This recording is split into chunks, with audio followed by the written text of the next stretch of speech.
Welcome back, everyone. Today we are going to start a new series is operating systems. So we go through the example. Imagine you buy most expensive computer in the world. It has latest processor, 32 GB RAM, a powerful graphics card, and a 1 TB SSD.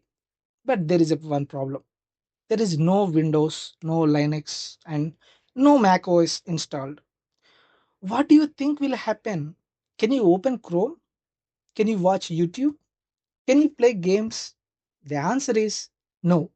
Why? Because a computer needs something called an operating system. In today's video, we are going to understand what an operating system is, why it is needed, and why every computer depends on it. What is an operating system? The official definition we will see.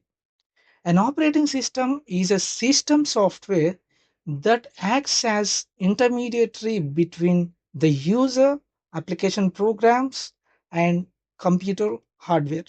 It manages hardware resources and provides services for the efficient execution of programs.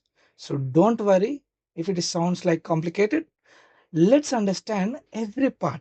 What is system software? There are mainly two kinds of softwares are there. The first is application software. So the examples of that is Chrome, WhatsApp, MS Word. So these are the applications we use every day. The second one is system software. System software controls the computer itself. The operating system belongs to this category. Without system software, application softwares cannot work. Okay. So without the system softwares, application software cannot work. What does intermediary mean? An intermediary simply means a middleman. Think about a restaurant. When you order food, you don't go to the kitchen, right? Instead, you tell the waiter communicate with the kitchen, and then the food comes back to you. And in this example, customer is user, waiter is operating system, and kitchen is what? Hardware. Exactly the same thing happen inside your computer. You never communicate directly with the CPU or RAM. The operating system does that for you. Okay. And a real computer example we gonna see. Okay, let's you double click a Google Chrome. Okay, does Chrome directly talk to the processor? No. Here what actually happens is you click the Chrome, then Windows receive your request, and Windows loads Chrome into the RAM. Okay, Windows loads Chrome into RAM. Windows allocates CPU time. Windows connects Chrome with a keyboard, mouse, display, and storage. And finally, what happened? Chrome opens. Without Windows or Linux, also I said Windows, there are Linux and Mac OS are there. All of them do the same work. Okay. So without all of these, Windows, Linux, or Mac OS like operating systems, the Chrome cannot run. Okay.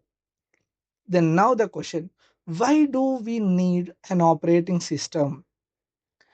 Without an operating system, every application would have to communicate directly with the hardware.